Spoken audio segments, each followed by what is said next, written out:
수명을 10년 연장하기 위해서 필요한 조치를 하겠다고 밝혔습니다. 오늘은 전국 대부분 지역에 비나 눈이 내리는 가운데 늦은 오후에 대부분 그치겠으나 강원 영독, 충북, 경상권은 자정까지 이어지는 곳이 있겠습니다. 오늘까지 예상 적설량은 강원 산지와 경북 북동 산지가 3에서 10cm 이하가 될 것입니다. KBS 1라디오 정오 뉴스를 마칩니다. 아나운서 정용실이었습니다. KBS.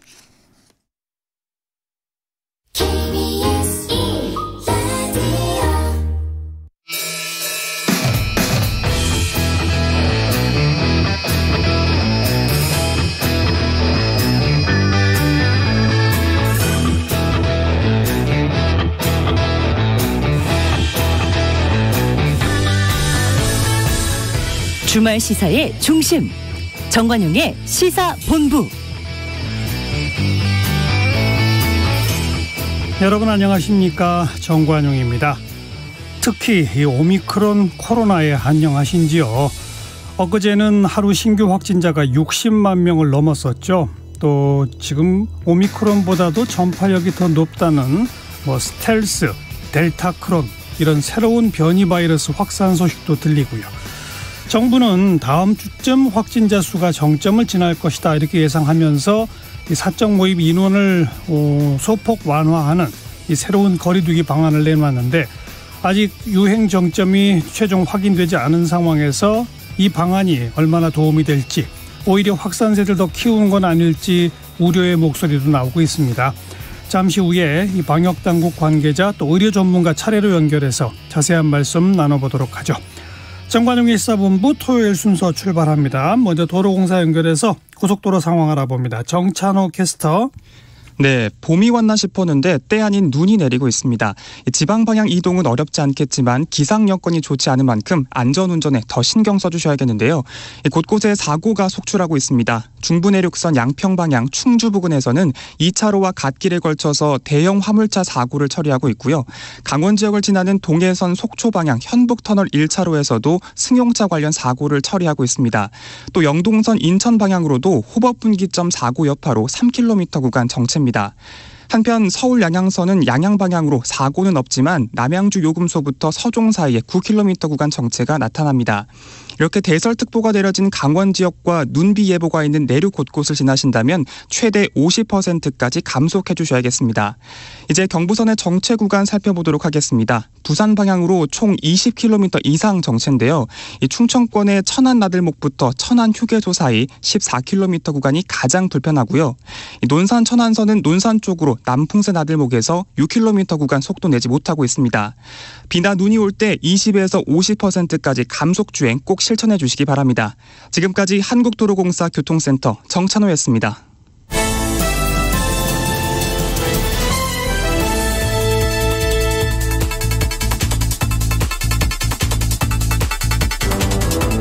주간 뉴스 브리핑. 토요일 주간 뉴스 브리핑은 경향신문 박순봉 기자와 함께하죠. 박 기자, 안녕하세요.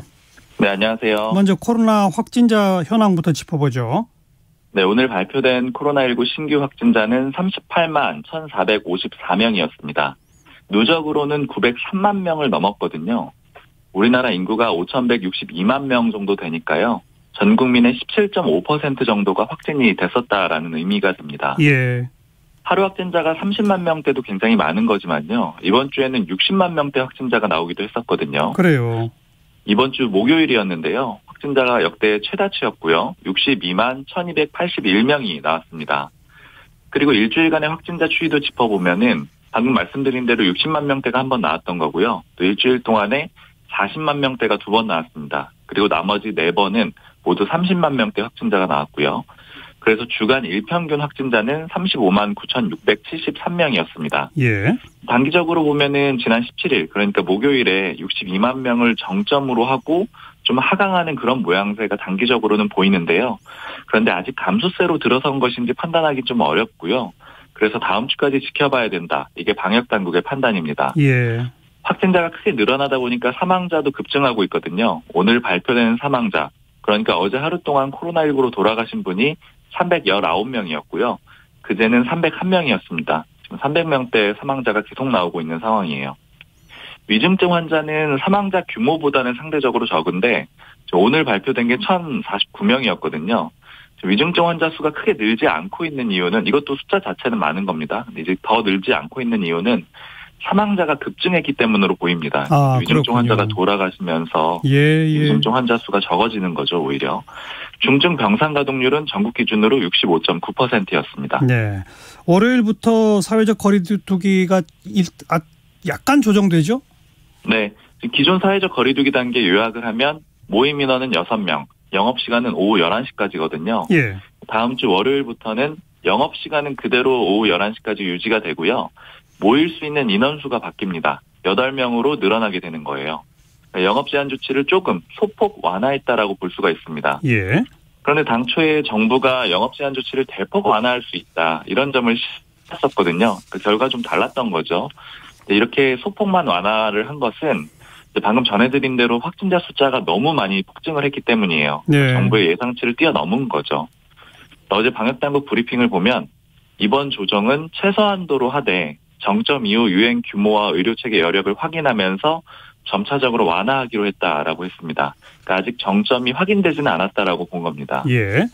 그리고 코로나19의 감염병 등급을 1급에서 2급으로 낮추는 방안도 검토 중인 건데요.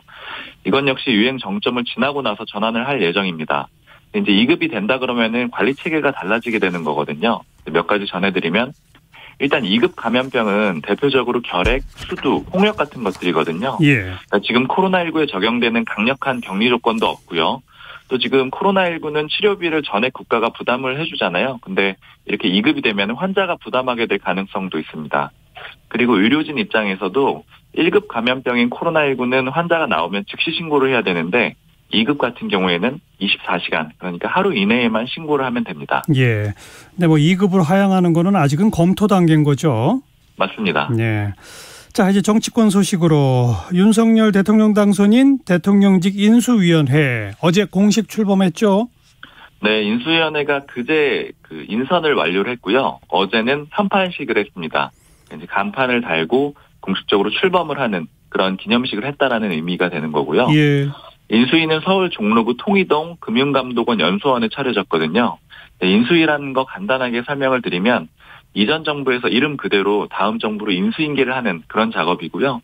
그리고 차기 정부의 밑그림을 그리는 작업이다 이렇게 보시면 됩니다. 예. 대통령이 취임하기 전까지 약 2달간 이뤄지게 되고요. 예전에 문재인 정부 때는 인수위가 없었습니다. 그때 박근혜 전 대통령 탄핵이 되면서 거리에 의해서 갑작스럽게 대선이 치러져서 대선도 당겨졌었잖아요. 예. 그래서 인수위 없이 정부가 즉각 출범을 했던 거예요. 어제 현판식을 하고 나서 윤석열 당선인이 직접 인수위 회의를 주재하고 향후 방향에 대해서 얘기를 했거든요. 그래서 이제 주요 발언들을 몇 가지 전해드릴게요. 일단 첫 번째는 가장 강조했던 게 코로나19로 인한 이 피해를 본 자영업자와 소상공인의 손실보상 문제였습니다. 네. 일단 기본적으로 인수위 내에 코로나 비상대응 특위를 만들었거든요. 여기에도 강조점이 있는 거고요. 윤 당선인은 손실보상과 방역, 의료 문제를 중점적으로 다뤄달라 이렇게 강조를 했고 특히 향후에 다른 팬데믹이 올 경우를 대비해서 선제적으로 대비할 수 있는 그런 준비도 부탁한다라고 했습니다. 예. 그리고 두 번째로 4차 산업혁명을 선도해야 된다 이런 점도 강조를 했는데요. 윤 당선인은 표현을 전해드리면 4차 산업혁명 선도국가로 발돋움하기 위한 밑그림은 물론 우리 경제의 고질적인 저성장, 양극화라는 과제도 중장기 목표로 설정을 해서 국정과제에서 다뤄져야 된다라고 얘기를 했습니다. 특히 이 책상이 아닌 현장의 목소리를 반영해달라는 당부도 했습니다. 네. 그리고 세 번째로는 국민통합을 강조를 했는데요. 궁극적인 목표는 국민통합이어야 한다. 국민이 어느 지역에 사느냐 또 그런 것과 관계없이 공정한 기회를 보장받아야 된다라고 얘기를 했습니다. 윤석열 당선인은 회의를 한 다음에 점심에는 이준석 대표를 비롯해서 당 지도부랑 식사를 했고요. 이 자리에서도 코로나19 손실보상을 위해서 추경 50조 원을 확보를 해야 되는데 이걸 위해서 더불어민주당과 협상을 해달라 이런 당부를 내놓기도 했습니다. 네. 자, 인수위원회 구성도 좀 정리해보죠. 네, 일단 간부진은 안철수 인수위원장 그리고 권영세 인수위 부위원장 또 원희룡 인수위 기획위원장이 임명이 됐습니다. 그런데 인수위 기획위원장 같은 경우에는 기존에는 그러니까 법적으로는 없는 자리거든요. 이번에 신설을 했고요. 예. 이외에 이제 인수위원은 24명으로 구성이 되어 있습니다. 그러니까 법에는 인수위원장, 부위원장 그리고 여기에 더해서 24명의 인수위원을 구성하도록 그렇게 정해져 있어요. 예. 그러니까 이제 인수위 법상으로는 기획위원장은 인수위원은 아닌 겁니다. 그런데 이제 이런 식으로 지원 인력들이 많이 있거든요. 그래서 이제 인수위원 24명이 들어가지는 않지만 이렇게 지원 인력, 실무 인력, 자문 인력 이런 사람들을 다 포함하면은 인수위 규모가 한 200명 정도로 구성이 될 걸로 예측이 됩니다. 예. 그리고 인수위 내에는 위원회 1개랑 특별위원회 2개를 뒀거든요. 위원회는 국민통합위원회인데 위원장은 김한길 전 민주당 대표가 맡았습니다. 그리고 아까 말씀드린 대로 코로나 비상대응 특위가 있는데 요건 안철수 인수위원장이 겸임하기로 했고요. 예. 그리고 지역균형 발전 특위가 있는데 이건 김병준 위원장이 맡았습니다. 그리고 여기에 더해서 태스크포스 팀이 하나 마련이 됐는데 청와대 이전 TF팀이에요. 예. 이 팀은 윤한홍 의원이 팀장을 맡았습니다. 그리고 인수위원들의 구성 특징을 보면 안철수 위원장 몫이 3분의 1 정도다 이렇게 평가를 할 수가 있는데요. 전체 인수위원이 24명이라고 아까 말씀을 드렸잖아요. 이 중에 8명이 안철수 위원장의 정치적 측근이나 아니면 추천 인사입니다. 대표적으로 이태규 의원 같은 경우에는 야권 후보 단일화를 할 때 협상 창구였거든요. 맞아요. 기조분과위원으로 참여를 했고요. 그리고 사회복지분과 위원으로 참여한 김도식 서울시 정무부시장 같은 경우에도 안철수 위원장이 대표 비서실장을 오랫동안 맡았었고요. 그리고 앞서서 서울시장 보궐선거 때 안철수 위원장이 오세훈 서울시장하고 단일화 경선을 했는데 결과적으로 패배를 했었잖아요. 그랬죠. 이제 안 위원장 몫으로 서울시 정무부시장을 가게 된 인물이 바로 김도식 부시장입니다. 예. 그리고 이외에도 인수위 대변인으로 신용현 전 국민의당 의원이 됐는데 역시 안철수 위원장이 측근이라고 볼 수가 있고요. 예. 그리고 두 번째로 학자 출신들이 많다라는 게 특징인데요. 현재 교수 출신이 24명 중에 절반에 해당하는 12명입니다. 그리고 나이대나 성별로 보면 50대가 가장 많았고요. 평균 연령은 57.7세였습니다. 그리고 여성은 4명, 또 나머지는 모두 남성이었고 2030 청년 세대는 인수위원으로 참여를 하진 않았습니다. 다만 인수위에서는 강조를 하고 있는 게 이번에 청년을 상징적인 방식으로 쓰지 않겠다. 그러니까 그냥 높은 자리를 줘서 그냥 이렇게 소모되지 않도록 하겠다라는 거거든요. 그래서 어제 인수위 대변인실이 내놓은 입장을 보면 청년 실무위원 19명을 이미 각 분과에 임명을 했고 예. 향후에도 참여를 시킬 건데 이 청년의 숫자가 아마 30명 정도 될 것이다 이렇게 입장을 내놨습니다. 예. 청와대를 벗어나서 광화문 시대를 열겠다. 이게 이제 윤 당선인의 공약이었는데 광화문 말고 용산 국방부 청사도 지금 검토 대상에 올랐죠? 맞습니다. 지금 대통령 집무실을 청와대에서 옮기겠다라는 거잖아요. 물론 그렇게 되면 간저 같은 것들도 다 같이 움직이게 됩니다. 광화문이냐 용산이냐 두 지역을 놓고 마지막으로 고민하고 있는 상황인데요. 광화문은 외교부 청사, 용산은 국방부 청사입니다. 예. 원래는 윤석열 당선인이 말씀하신 대로 광화문 대통령 시대를 열겠다. 이게 핵심 공약이었는데 광화문으로 가게 될 경우에 여러 가지 문제점, 저는 지난주에도 한번 짚어드렸었거든요. 현실적인 제약 같은 것들이 있었어요. 그래서 용산도 후보 지역으로 추가가 된 겁니다. 일단 가장 대표적으로 광화문 지역에는 지하 벙커가 현재는 없거든요. 예. 이거 좀 마련하기도 쉽지가 않아요. 기업들이 많이 있는 상황이고요. 그리고 또 헬기 이착륙장 같은 것들도 마련을 해야 되는데 그런 부지 마련도 쉽지가 않은 겁니다. 그래서 대안으로 떠오르게 된 게 용산인데 국방부 청사 같은 경우에는 당연히 지하 벙커를 이미 갖추고 있고요. 그리고 부지도 굉장히 넓습니다.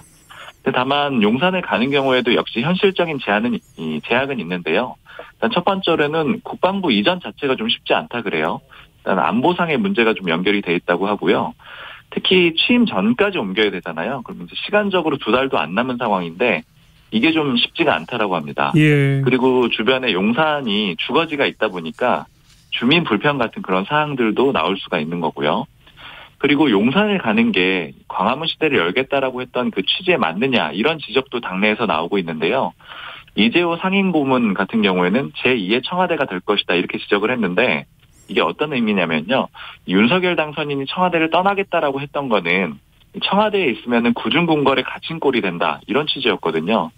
즉 사람들하고 소통하기도 어렵고 내부 목소리만 듣다 보니까 민심하고 멀어진다라는 겁니다.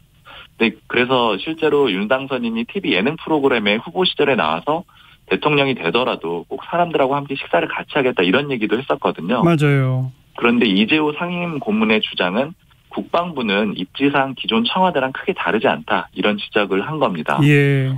어제 인수위원들이 외교부하고 국방부 청사를 각각 방문을 했거든요. 그래서 이제 현재 어떤 상황인지 부서로부터 보고를 받았습니다. 그래서 이 내용을 정리를 해가지고 윤 당선인한테 의견을 포함해서 전달을 할 거고요. 조만간에 윤 당선인이 최종적으로 어디로 가게 될지 결정을 내릴 예정입니다. 네. 이번 주 정치적으로 가장 큰 뉴스는 문 대통령과 윤 당선인이 수요일 날 만나서 점심 먹기로 했는데 전격적으로 취소된 그거죠? 맞습니다. 지난 16일이었습니다. 배석자 없이 문재인 대통령하고 윤석열 당선인이 점심 식사를 같이 하기로 했었거든요. 예. 그런데 당일에 갑자기 돌연 취소가 됐습니다. 대통령하고 당선인이 만나는 거기 때문에 사실 돌연 취소된다라는 것은 굉장히 이례적인 상황이라고 볼 수가 있는 거죠. 그렇죠. 실무적인 협상이 잘 이루어지지 않았다. 이게 표면적으로 양측에서 내놓은 이유인데요. 아주 구체적인 이유에 대해서는 양측 모두 밝히지 않고 있습니다. 그래서 이제 여러 가지 추측성 보도도 나오고 있는 상황이고요. 대표적으로 몇 가지 의제가 꼽히는 것들이 있는데 이견이 있을 것으로 추정되는 내용들이에요. 첫 번째는 이명박 전 대통령 특별사면 문제거든요. 예. 지금 국민의힘에서는 이명박 전 대통령을 특별사면을 해야 된다. 이런 주장들을 계속 의원들이 하고 있고요. 특히 윤석열 당선인도 이걸 건의할 것이다. 이런 관측 보도도 있었고 또 여기에 대해서 김은혜 당선인 대변인도 부인을 하지 않았거든요. 이제 오랫동안 생각해온 내용이다라고 얘기를 했습니다. 그렇기 때문에 의제로 올라갈 가능성이 있는데 아무튼 이런 내용들 중에 어떤 것이 실제로 이 갈등이 있었는지는 확인이 되지 않지만 이런 의제들 조율에 문제가 있었을 것이다. 이렇게 보이는 상황이에요. 네. 평상 정상 간의 만남 혹은 뭐 대통령과 야당 대표의 만남 이런 만남에서 만남을 하고 나면은 합의문 내지는 공감 사안을 발표를 하게 되거든요. 그냥 만나고만 돌아오는 경우는 별로 없습니다. 그래서 이런 결과물을 만들기 위해서 실무진들이 사전에 협의를 하게 되는데 그 과정에서 이견이 있었던 걸로 그렇게 추정이 되고 있습니다. 예. 그런 상황에서 어제 문재인 대통령이 다시 한번 윤석열 당선인에게 만나자라는 취지의 제안을 했는데요. 일단 발언을 전해드리면 윤석열 당선인과 빠른 시일 내에 격의 없이 허심탄회하게 대화하는 자리를 갖는 것이 국민에 대한 도리다. 청와대는 열려있다. 이런 얘기를 했습니다. 그리고 또 윤 당선인과의 회동 전에 특별히 무슨 조율이 필요하다고 생각하지 않는다. 이런 얘기도 했고요. 여기에 대해서 김은혜 당선인 대변인은 어제 입장문을 냈는데요. 문 대통령과 윤 당선인은 상호 신뢰를 바탕으로 긴밀하게 소통을 하고 있다. 국민들이 보기에 바람직한 결과를 드릴 수 있도록 노력하겠다. 이제 조만간 좀 만날 수 있도록 추진을 하고 있다라는 그런 입장을 내놨습니다. 다음 주에는 만남이 이루어지겠네요. 네, 가능성이 있습니다. 민주당은 비대위 체제로 전환했는데 청년들을 전면에 배치했죠? 네. 대선에 패배한 뒤에 송영길 당대표를 비롯해서 당 최고위원들이 일관 사퇴를 했거든요. 그리고 윤호중 원내대표가 당 비대위원장을 맡게 됐습니다. 비대위 체제로 전환이 된 거예요. 예. 근데 말씀하신 대로 청년들이 대거 전면 배치가 됐는데요. 비대위원 6명 중에 절반이 청년이었고 또 가장 대표적으로 박지원 비상대책위원장이 임명이 됐습니다. 그러니까 윤호중 비상대책위원장이랑 공동 비대위원장으로 이렇게 임명이 된 거고요. 예. 투톱 체제가 됐는데 그중에 한 명이 박지원 비대위원장이고요. 이 박 비대위원장 같은 경우에는 26세 여성이고요. 이 N번방 사건을 추적해서 언론에 제보하고 또 수사기관의 수사를 이끌어냈던 그런 인물입니다. 평시 기준으로 보자면 비대위원장은 당대표거든요. 이제 당대표에 임명이 됐다라고 보시면 됩니다. 그렇죠. 비대위원은 최고위원이라고 보시면 되고요. 비대위원으로는 광주 선대위 공동위원장을 역임했던 청년창업가 김태진 동네주민 대표가 임명이 됐는데 38세입니다. 그리고 또 민달팽이 협동조합의 권지용 이사도 임명이 됐는데 34세고요. 또 이외에 최희배 전 의원, 배재정 전 의원, 조홍천 의원, 이소영 의원이 임명이 됐는데 상대적으로 좀 젊은 전현직 의원들이 비대위원으로 임명이 됐습니다. 예. 그리고 이렇게 되면서 원내대표 자리는 공석이 됐거든요. 윤호중 원내대표가 비대위원장이 됐으니까요. 교황 선출 방식으로 불리는 콘클라베 방식으로 이제 오는 24일에 선출하기로 했습니다. 3분의 2 이상 지지를 받는 의원이 나올 때까지 의원들이 계속 투표를 하는 방식인데요. 10% 이상 득표위원에게 정견 발표 기회를 주고요. 또 결선 투표 절차 방식도 도입하기로 했습니다. 후보를 미리 받는 방식은 아니거든요. 그래서 아직 후보군이 확정되지는 않았는데 박강원, 박홍근, 이원욱 의원 이 3파전이라는 관측이 있습니다. 네. 근데 윤호중 비대위원장 체제를 두고서는 당내에서 비판 이 정도 갖고는 안 된다는 얘기도 나오고 있죠? 네, 지금 잡음이 나오고 있는 지점이 원래 송영길 대표를 비롯해서 지도부가 아까 총사퇴를 했다라고 말씀드렸잖아요. 근데 그 지도부 중에 윤호중 원내대표도 포함이 되는 게 아니냐, 즉 책임이 있다 이런 지적인 겁니다. 예. 당대표, 원내대표 소위 투톱이라고 부른 이 지도부라고 볼 수가 있잖아요. 그런데 이제 윤호중 비대위원장 같은 경우에는 원내대표임에도 불구하고 잠시 이 비대위원장 자리를 맡는 것도 아니고 오는 6월 1일 지방선거도 함께 치르게 되거든요. 그렇죠. 책임을 지는 그런 자리이기 때문에 자범들이 나오는 거고요. 특히 지방선거를 두고 이제 소위 공천권을 두고 힘싸움이 벌어지는 그림이다. 이렇게도 보실 수가 있습니다. 예. 좀 공개적으로 윤호중 비대위 체제를 비판하는 목소리는 많은데요. 김두관 의원이 대표적이에요. 지금 윤호중 체제로는 혁신을 할 수가 없고 대신에 이재명 비대위원장 체제로 가야 된다. 이렇게 공개적으로 계속 주장을 하고 있고요. 또 이외에도 초재선 의원들이 반발하는 목소리를 일부 내고 있습니다. 이렇게 압박이 있는 상황에서 어제 윤호중 비대위원장이 기자회견을 했거든요. 이렇게 얘기를 했습니다. 당이 부여한 비대위원장으로서의 직분을 성실하게 수행하겠다.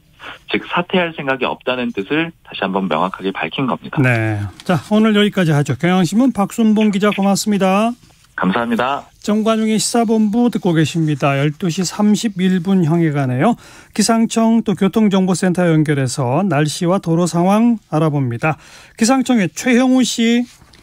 네, KBS 날씨 정보입니다. 11시를 기해서 경기 동부 쪽에 대설특보는 해제됐지만 아직도 강원 내륙과 산지 또 충북과 경북 내륙, 경북 북동 산지에는 대설특보 남아 있고요. 시간당 1에서 4cm의 눈이 내리고 있습니다. 파주 쪽으로 가면 8.6cm의 눈이 쌓인 곳도 있고 곳곳에 대관령이 28cm, 또 설악산이 44cm 등의 적설을 기록하고 있고요. 특히 향로봉 쪽은 72cm의 폭설을 기록하고 있습니다. 이들 지역의 눈은 강원 영동과 충북 경상권을 중심으로는 밤까지 이어지겠고요. 다른 지역은 눈이나 비 혹은 섞여 내리거나 서울은 진눈깨비로 오는 곳도 있습니다. 많은 다른 지역은 늦은 오후에 대부분 강수가 그칠 것으로 예상하고 있고요. 따라서 예상 적설은 주로 중부 내륙과 강원 산지에 집중이 되겠습니다. 강원 산지와 경북 북동 산지 3에서 10cm의 눈이 내리겠고 다른 지역은 대부분 1에서 3cm 정도, 비로는 5mm 내외의 비가 더 내리겠습니다. 기온이 많이 내려앉았습니다. 어제 오후부터 한 자릿수의 기온으로 서울이 떨어지는 등 평년보다 기온이 좀 낮아져 있고요. 오늘 낮 기온도 서울, 대전, 광주가 다시금 7도에 그치면서 평년을 밑돌겠습니다. 전국이 3도에서 11도 분포고요. 내일도 여전히 비슷하게 추운 상태인데요. 오늘보다는 내일 기온이 약간 더 올라 2, 3도는 높겠습니다. 이후로 서서히 기온이 올라서 주 중후반으로 가면서 다시 기온을 회복할 것으로 예상하고 있습니다. 미세먼지 농도는 오늘 대부분 좋음에서 보통으로 무난하겠고요. 현재 서울 기온은 2.5도, 지금까지 서울에 14.6mm의 비가 내렸고 적설로는 0.7cm가 기록됐습니다. KBS 날씨 정보였습니다. 계속해서 이 시각 교통 상황입니다. KBS 교통정보센터에서 정리해드립니다. 네, 앞서 들으신 것처럼 쌀쌀해진 날씨에 곳곳에서 눈 또는 비가 내리면서 도로가 많이 미끄럽습니다. 전조등 켜시고 안전운전에 더욱 신경 쓰셔야겠는데요. 지금 동해고속도로 위로는 특히 속초에서 양양 사이 구간에 세찬 눈이 내리면서 도로에 그대로 쌓인 곳들이 많습니다. 사고까지 잇따르고 있는 만큼 속도 많이 줄이셔야겠습니다. 중부 내륙고속도로 양평 쪽으로 충주 부근에서는 사고가 나면서 2차로와 갓길을 막고 처리 작업을 하고 있는데요. 눈과 비가 섞여서 내리고 있는 만큼 주의 운전하셔야겠습니다. 남해고속도로 순천 쪽으로 창원 1터널 1차로에서도 사고가 났고요. 경부고속도로 서울 방면으로 동김천 나들목 진출램프 1차로에서도 사고 처리 작업을 하고 있습니다. 이후로는 쭉 수월하다가 북천안 부근 1, 2차로에서 장애물을 처리하고 있습니다. 그 밖에 서울시내 올림픽대로 공항 쪽으로 가양대교 부근 2차로에는 고장난 차가 서 있습니다. KBS 교통정보센터였습니다. 날카로운 시선으로 꿰뚫는 주말 뉴스. 정관용의 시사본부. 네, 코로나 과연 언제 정점이 올까요? 언제쯤 우리는 정말 이 일상 회복이 가능할까요?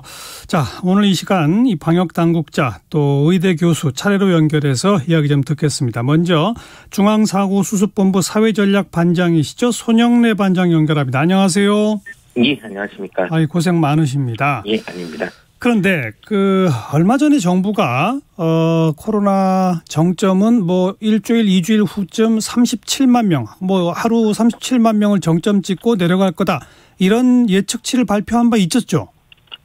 예, 질병관리청에서 예측하기로 하루 평균 37만 명 수준 정도를 정점 규모로 예측하였었고, 아마 금주 이제 또는 다음 주 정도가 정점일 것으로 지금 예측을 하고 있는 중입니다. 그런데 그 37만이라는 숫자가 무색하게 엊그제 62만 찍었잖아. 이거 틀린 거 아닙니까? 그러니까 이게 아마 저희가 이제 주 평균으로 경향성을 보고 있기 때문에 이제 어제 또는 오늘까지 확진자를 합치면 일주 평균 40만 명입니다. 예. 예측했던 것보다는 좀 더 올라가 있는 상황이고, 다만 이제 주중에 이게 편차가 나타나고, 특히 그저께 아마 이 신속항원 검사를 양성으로 인정하면서 좀 그동안 안 잡혔던 숫자들이 한꺼번에 좀 들어온 감이 있습니다. 예. 그러면서 이제 62만이라는 숫자가 나오니까 아마 저희가 이제 주 평균이라고 했던 부분에 편차가 굉장히 좀 두드러지게 나타났던 것 같습니다. 일주일간의 평균 잡아서 하루 37만 정도가 정점이다. 요거로군요. 예. 그럼 다만 지금 40만 정도까지 갔기 때문에 예측했던 것보다는 좀 더 많이 나타나고 있고, 아마 그 부분들은 이제 신속항원 검사를 저희가 양성으로 인정했던 부분들, 그러면서 좀 놓치고 있던 확진자들을 잡아내기 시작한 부분들하고, 그 전에 방역을 좀 완화했던 것들이 복합적으로 나타나고 있는 게 아닌가라고 보고 있습니다. 그러면 정점이 온 겁니까? 아직 멀었습니까? 지금 아마 정점 과정이라고 지금 판단하고 있는데, 아마 이제 그저께 나타났던 62만 명이 아마 최고 숫자가 좀 되기를 기대하고 있고, 그 부분들은 바로 다음 주 정도까지만 확인하면 바로 할 수 있을 것 같습니다. 예. 그런데 지금 현재는 전 국민의 한 18%가량이 감염된 거 아닙니까? 예. 근데 미국 같은 경우가 전 국민의 한 25% 감염돼야 정점이었다고 그러고, 영국은 한 30% 되어야 정점이었다는데, 지금 우리는 아직 그런 거에 비춰보면 아직 멀은 거 아닌가요? 일단 이제 그러니까 이게 좀 예측은 좀 어려운 게, 일단 예방 접종력의 차이가 좀 있기 때문에 접종을 받으신 분들이 많아지면 이제 면역 상태에 도달하신 분들도 함께 많아집니다. 이제 그 부분들이 하나가 있을 거고요. 또 하나 또 확진자를 얼마나 찾아냈는가 하는 부분도 좀 변수이긴 합니다. 이게 유행이 커지기 시작하면은 미처 진단되지 않는 확진자도 좀 나타나는 부분들이 있어서 이런 부분들 때문에 좀 예측이 어렵긴 하지만, 국내 데이터를 기반으로는 대부분의 연구하시는 분들이 공통적으로 아마 금주 또는 다음 주쯤 정점이 나올 거라고는 예측을 하고 있는 중입니다. 예. 방금도 언급하셨습니다마는 요즘은 본인이 증상을 느껴도 검사도 안 받는 분들도 있다고 그러지 않습니까? 예. 그런 분들도 계신데, 다만 우리나라는 외국에 비해서는 그러니까 이 검사의 접근성이 상당히 좋은 편이고, 지금 신속항원 검사까지 인정을 하고 있고, 또 약간 끝까지 여러 생활비나 비용 지원을 하고 있는 나라입니다. 그래서 확진을 받으시면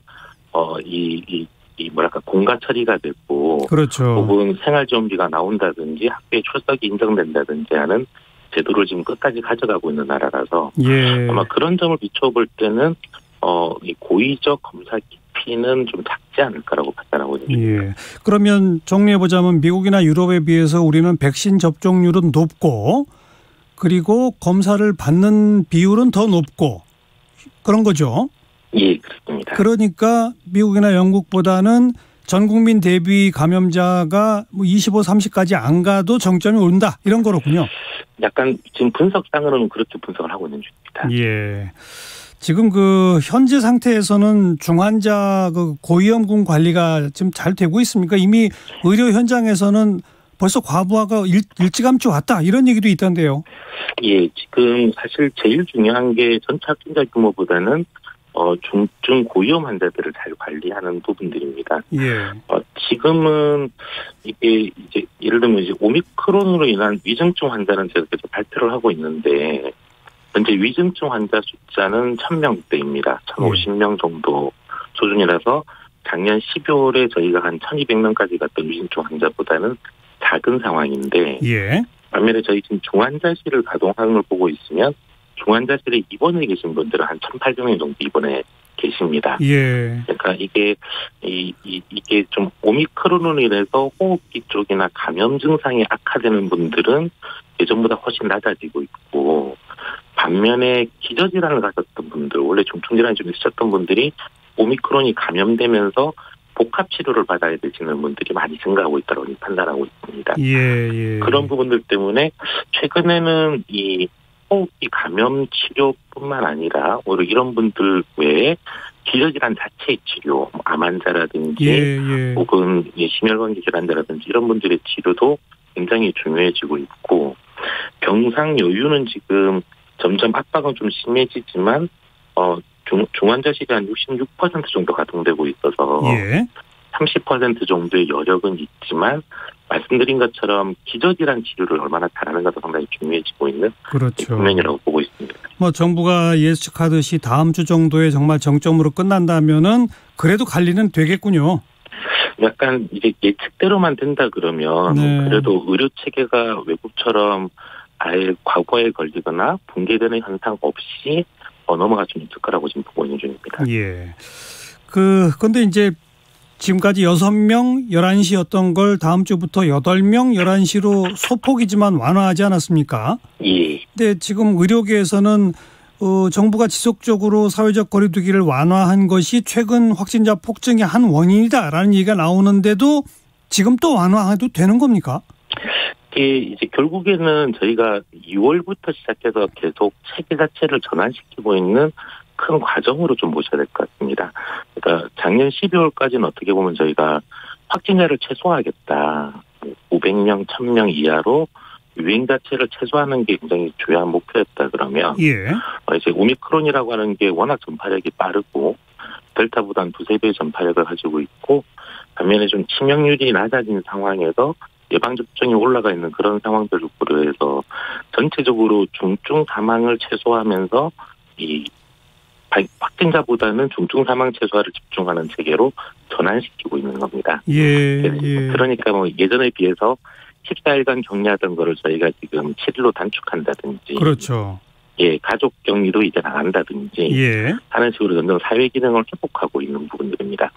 이렇다 보니까 사회적 거리두기도 예전처럼 그렇게 효과성이 크게 나타나지 않고 좀 떨어지는 측면이 있고, 이 부분도 마찬가지로 점점 좀 일상적으로 맞춰져야 될 필요성들이 있습니다. 그래서 그런 걸 감안해서 계속 좀 소폭으로 부분적으로 좀 완화시키면서 하고 있는 거고, 다만 말씀하신 대로 정점이 확인되고 좀 확실히 이 유행 규모가 줄어들면 좀 더 과감하게 완화를 할 건데, 아직은 좀 그럴 수는 없다는 상황 판단하에서 좀 조금씩 완화를 하고 있는 그런 상황입니다. 뭐 6명에서 8명으로 요 정도 변화는 뭐 큰 건 아니라고 생각이 되니까 그냥 넘어간다 손 치더라도, 동시에 지금 1급 감염병은 코로나를 2급 감염병으로 바꾸는 방안을 검토한다고 그러죠. 그거 맞죠? 지금 검토하고 계신 거죠? 검토에 착수한 상황입니다. 근데 그거는 정말 큰 변화 아닙니까? 그렇게 되면 정말 그 거리두기 같은 건 아예 의미가 없어지는 거 아닌가요?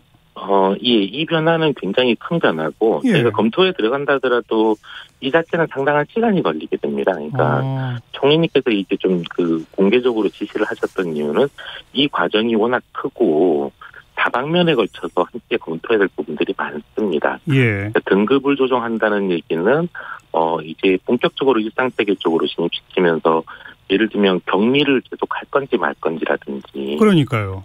검사 비용을 계속 무상으로 가져갈 건지, 아니면 치료 비용도 지금 계속 무상으로 지원하고 있는데 이런 것들을 유지할지 말지 등등이 다 종합적으로 좀 검토가 돼야 되는 큰 과제입니다. 그러니까 이게 시간이 많이 걸리는 과제다 보니까 좀 논의를 오래 하기 위해서 사전에 검토를 시작하라는 얘기라고 지금 이해하고 있고. 그러니까 뭐 조만간 바로 이게 바뀐다는 거 아니군요. 그러니까 바로 바꾸기에는 너무 사안이 크고 복합적이라 많은 논의를 좀 해봐야 될 거라고 보고 있습니다. 그러니까 좀 거칠게 표현하면 유행 정점이 확실히 확인되고 감염자 수가 급격히 떨어지는 게 분명해진 시점, 그 이후가 되겠군요.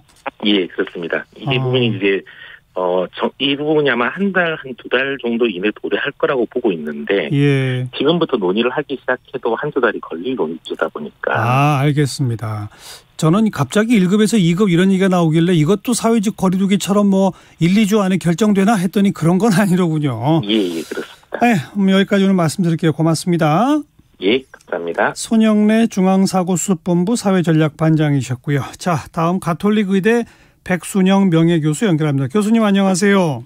예, 안녕하세요. 예, 방금 들으셨겠습니다만 정부는 예상보다 조금 숫자가 많긴 하지만 대략 예측치하고 지금 같이 간다.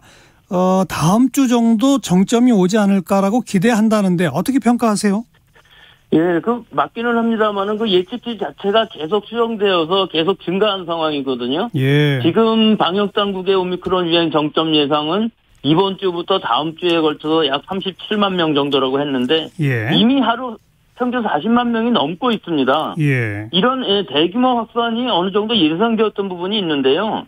그 원인으로는 1월 중순 이후 오미크론 유행이 시작됐는데 세 차례에 걸쳐서 지속적으로 방역 완화 조치가 있었고, 예. 또 3월 달에 학생들이 개학으로 인하여 주 2회 진단검사를 하게 됨으로 해서 그 부모님들한테까지도 진단검사가 늘어난 상황이 있고요. 예. 또 전문가용 신성항원 검사도 양성으로 확진하는 그런 상황, 또 마지막으로 전파력이 강한 스텔스 오미크론이 BA2가 확산된 것들을 들 수 있겠습니다. 예. 그러면 백 교수께서 보실 때 우리나라의 정점은 아직 멀었습니까? 언제쯤 올까요?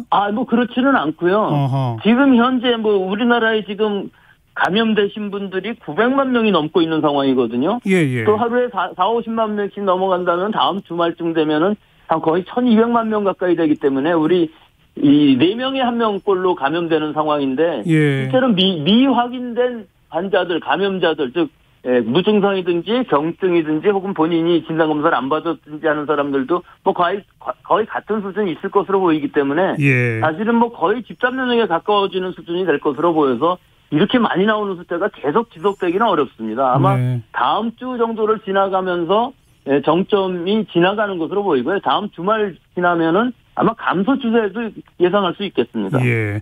정점을 지나면 미국이나 유럽 같은 데를 보면은 급격히 낮아지더라고요. 그 일일 확진자 숫자가. 우리도 그렇게 급격히 떨어질까요? 아니면 완만하게 떨어질까요? 글쎄요. 그거보다는 좀 완만하게 떨어지겠지만 원체 지금 확산 속도가 빠르기 때문에 우리 국민들이 예방접종률도 높고 또 예. 자연 감염에 의한 완치, 즉 자연 면역이 이렇게 많이 늘어난다면은 사실은 상당히 떨어지는 속도가 급해질 수도 있지만 다른 나라들에 비해서 우리나라에서는 그동안 K-방역이라는 것 때문에 좀 확진자 수가 적었던 부분이 있습니다. 그래서 예. 감염이 가능한 사람들의 숫자가 너무나 많았던 부분이 있어서 예. 우리나라에서는 좀 더 천천히 떨어질 가능성이 높다고 보겠습니다. 네. 어쨌든 아직 정점이 확인되지는 않은 상황인데 정부는 또 6인 모임을 8인 모임으로 아주 부분적이긴 하지만 거리두기를 완화했습니다. 이거는 어떻게 평가하세요?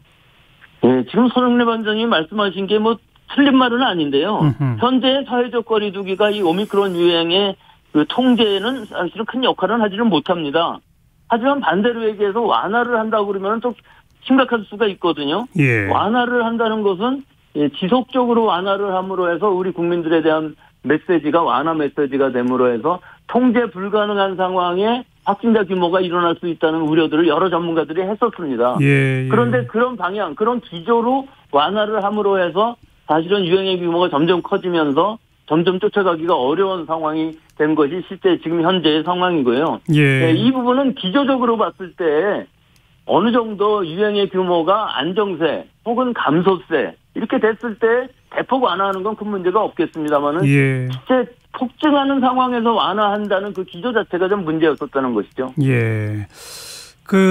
아까 잠깐 언급하셨던 스텔스 오미크론이니 뭐니 신종 변이 있지 않습니까? 예, 델타 크론도 있고 지금 오미크론 그러니까요. BA2라는 스텔스 오미크론이 있습니다. 그런 신종 변이는 오미크론하고 그 위험도는 거의 비슷합니까? 아니면 더 걱정해야 됩니까? 예, 어떤 연구에 의하면, 일본 연구들에 의하면은 동물 실험에서는 위험도가 약간 높다고는 하지만 실제 그 위중증화율 이런 것들보다는 오히려 전파력이 30-40% 강하다는 것이 굉장히 큰 역할을 할 수밖에 없어서 예. 해외의 경우에 있어서는 BA1이 유행한 이후에 다시 BA2가 유행하는 경향도 있을 수가 있는데 우리는 지금 같이 있는 상황이기 때문에요. 예. 지금 3월 2주째 상황은 26.3% 정도인데 이것이 이번 달 말 지나가면서 아마 우세종이 될 것으로 보입니다. 예. 이 상황은 결국은 우리의 유행의 규모를 굉장히 크게 하면서 또 기간을 좀 더 길게 할 가능성이 없지 않아서 아직도 우려는 되는 상황이죠. 예. 하지만 뭐 중증도나 이 점에 있어서는 기존 오미크론과 큰 차이는 없는 걸로 본다. 방역에 대해서는 뭐 큰 차이가 있다고 볼 수는 없습니다. 예. 현재 우리 의료 현장 분위기는 어때요? 뭐 거의 이제 뭐 막바지 붕괴 직전입니까? 어떻습니까?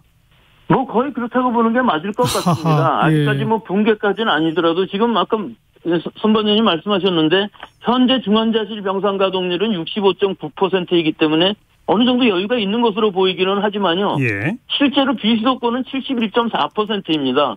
더구나 지역적으로 편차가 있어서 광주 같은 데는 98%, 전남, 경남은 80%를 넘고 있기 때문에 예. 중환자실 대기가 걸리는 지역들이 있을 수가 있어서 중환자실에 가보지도 못하고 사망하시는 경우가 지금 발생하고 있습니다. 그러게요. 오늘 사망자 319명 중에 역대 두 번째거든요. 예. 엊그제 429명까지도 발생했는데 이것이 문제이죠.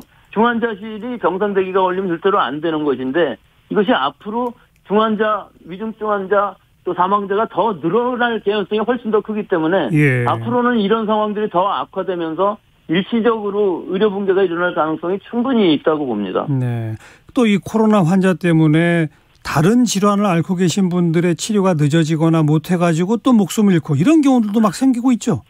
예, 이거는 12월 초에 우리가 이미 겪었던 일인데요. 예. 이 병상 대기가 걸리게 되면은 사실은 코로나 환자뿐만 아니라 일반 환자들도 중환자실에 병상 대기가 걸리게 되고 응급실의 경우에 있어서도 대기가 한 120시간씩도 걸렸었거든요. 예. 이런 상황에서 골든타임을 놓치게 되면은 사망하시는, 즉 코로나 때문에 초과 사망하는 다른 질병에 의해서 사망하는 사람도 늘어날 수가 있기 때문에 예. 이것이 의료 붕괴라는 것이죠. 게다가 지금 워낙 감염 속도가 빠르다 보니 의료진에서도 감염된 분들 격리해야 되고 그러면 인력도 부족한 거 아닙니까? 그렇습니다. 그래서 그 여러 가지 이제 문제점이 생길 수밖에 없죠. 병상뿐만 아니라 의료진도 더 보강을 해야 되는 문제들도 생길 수가 있고요. 예. 또 임시병상도 일단 플랜 B로 좀 만들어야 될 상황도 있고요. 의료진이 부족하다 그러면은 분의관이라든지 자원봉사하시는 의료진들을 좀 더 보충할 수 있는 방법들을 미리미리 좀 마련을 해줘야 될 상황인데 이것보다 사실은 더 급한 것은 예. 이렇게 환자가 많이 나오더라도 중증화가 되지 않게끔 하는 조치가 필요한데 예. 그것은 지금 팍스로비드가 한 10만 명 분량밖에 없기 때문에 사실은 수급이 굉장히 나쁩니다. 그런 경우에는 지금 렘데시비르라도 경증에서 중증으로 가지 않게끔 주사제를 적극 처방을 해서 기본적으로 환자의 통증뿐만 아니라 예. 중환자가 되지 않게끔 하고 중환자가 사망하지 않는 이 피해 최소화에 지금 힘을 써야 될 시기라고 봅니다. 지금 말씀하신 팍스로비드, 렘데시비르 이런 게 이제 치료제 아니겠습니까? 예, 이게 치료제이긴 한데요. 예. 사실은 우리가 어떤 중증 있는 환자를 낫게 하는 치료제가 아니라 경증 환자가 중증으로 가지 않게끔 막아주는 효과가 아주 탁월합니다. 근데 왜 이게 물량 확보가 그렇게 안 됐습니까? 이게 뭐 전 세계적으로 이제 수급이 꼬이다 보니까 우리나라에서도 많이 확보한 편이긴 합니다만은 지금 현재 한 10만 명밖에 가지고 있지 않은데 지금 이 시기가 최대 위기 상황이기 때문에 20만 명분을 다 쓰고 모자란다 할지라도 적극적으로 지금 처방을 해야 될 시기라고 봅니다. 예. 지금 국내 그 바이오 업계에서도 치료제 뭐 임상 실험에 들어가고 그러면서 이 조기 사용 승인 신청한다 이런 얘기들도 막 나오던데 그런 거 좀 빨리 정부가 할 수 없나요? 예, 그렇긴 하지만 뭐 지금 이 오미크론 상황을 보면은 그것들이 승인을 받는다 하더라도 오미크론 유행이 다 지나간 다음에 승인을 받을 상황이고요. 아직까지는 그렇게 실제로 신약을 개발한다기보다는 약물 재창출이라고 그래서 이미 승인된 그 약물에 대해서 이 코로나19에 적용하는 이런 상황으로 승인을 받는 거기 때문에 지금으로서는 좀 기대하기 어렵다고 봅니다. 그러면 아무튼 뭐 팍스로비드 등등을 현재는 뭐 60세 이상만 처방하는데 그걸 조금 더 확대하는 거는 적극적으로 빨리 도입할 필요가 있다 이 말씀이군요. 그렇죠. 예. 그런데다가 또 우리나라에서 지금 제약회사들이 이것을 카피약으로 복제약으로 사용할 수 있다고 하니까 그런 부분도 좀 기대할 수 있는 부분이라고 할 수 있겠습니다. 예. 정부가 해야 할 일들 쭉 몇 가지 짚어주셨는데 마지막으로 우리 청취자분들 일반 국민들은 이제 뭘 조심하면 되겠습니까? 예, 아직도 이 오미크론의 유행은 끝난 게 아닙니다. 예. 방역당국에서는 이게 계절성 독감과 큰 차이가 없다고는 하지만 사실 그렇지 않습니다. 예. 지금부터 이제 하루에 400~500명씩 사망하는 기간이 올 수가 있기 때문에 예. 이게 의료체제의 부하로 갈 수가 있고 이로 인해서 아까 말씀드린 것처럼 병상 대기가 된다면 초과 사망률이 나올 수 있는 상황이기 때문에 그렇죠. 우려가 됩니다. 하지만 지금 이 시기만 잘 넘기면 되기 때문에 예. 우리가 기본으로 돌아가서 마스크 쓰기, 손 씻기, 거리 두기, 모임 제한 등을 힘써야 될 시기라고 봅니다. 네, 최소한 앞으로 한 1~2주는 꼭 그걸 지켜야 되겠군요. 예, 오늘 말씀 잘 들었습니다. 예, 감사합니다. 가톨릭의대 백순영 명예교수 말씀까지 들었습니다. 자, 정관용의 시사본부 토요일 1부 여기서 마치고요. 잠시 후 2부에 다시 뵙죠.